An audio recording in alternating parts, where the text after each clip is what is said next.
Bonjour les amis, allez on se retrouve pour l'entretien de la RX 8.2 de Maxime.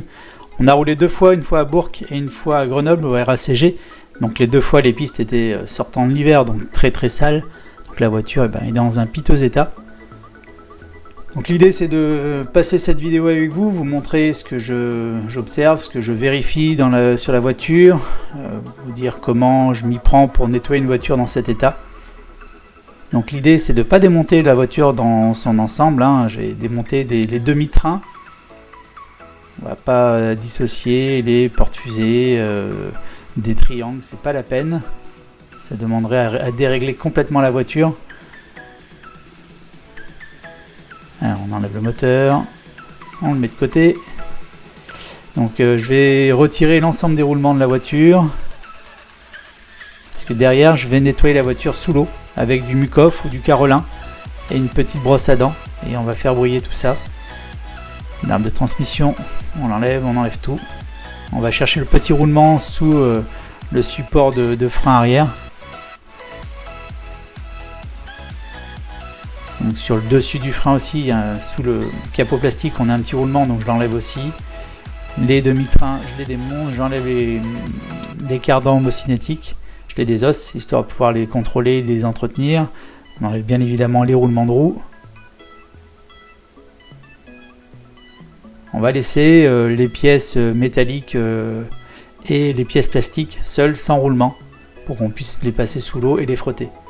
Donc on enlève aussi le réservoir qui est dans un sale état.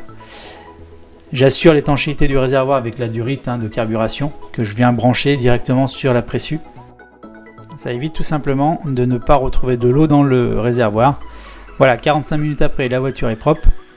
Maintenant je m'attaque au cardan, j'ai remplacé les axes de cardan, les goupilles de cardan homocinétique, et ensuite on s'attaque au roulement. Donc si le roulement ne gratte pas, je nettoie juste l'extérieur, je remets de l'huile. Si ça gratte, j'enlève les flasques, je nettoie au nettoyant frein, et si ça suffit pas, je change le roulement.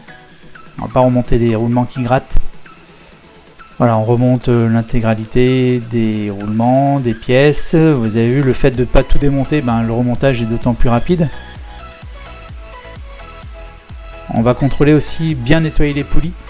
Vu l'état de la voiture, les poulies étaient très sales, donc prendre le temps, passer rainure par rainure avec un tournevis très fin. Et après une petite brosse et puis c'est parfait. Les poulies sont propres. Les portées de roulement sur l'axe de transmission arrière, donc avec un papier de verre très fin, du 500 ou du 1000, je vais aller nettoyer ces portées de roulement, histoire qu'on ne ressente plus rien avec l'ongle. Donc les roulements de boîte de vitesse, c'est les seuls roulements que je ne huile pas. On retrouve toujours un peu d'huile dans la boîte de vitesse et la seconde passe plus. On dégraisse bien la roue libre et ensuite on va y remettre de l'huile spéciale roue libre, UDI.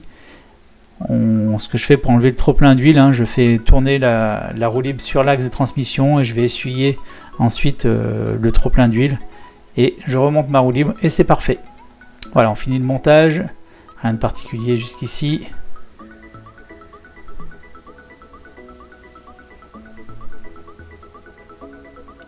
L'avantage de ne pas démonter entièrement la voiture, c'est qu'on retrouve nos réglages de base. On aura juste un passage au banc rapide pour vérifier que tout est en place, que les réglages nous conviennent. Mais on n'a pas perdu les voies, on n'a pas perdu le carrossage, le pincement. Nettoyage de la courroie de transmission latérale. Donc j'utilise une boîte de pâte à nettoyer, ça me permet de bien pouvoir frotter avec une petite brosse à dents l'ensemble des dents. Et là on remonte le réservoir, vous avez vu il est nickel. Là pour le coup nettoyage au nettoyant frein sur l'extérieur, j'en mets surtout pas dedans. Et voilà, le remontage est terminé. Il ne reste plus qu'à la passer au banc. Côté moteur sans taxe, on fera ça dans une autre vidéo. Voilà, c'est fini pour aujourd'hui. Si la vidéo vous a plu, n'hésitez pas à liker la vidéo, à vous abonner à la chaîne. Et je vous dis à très vite pour de nouvelles vidéos et de nouvelles aventures. Ciao ciao.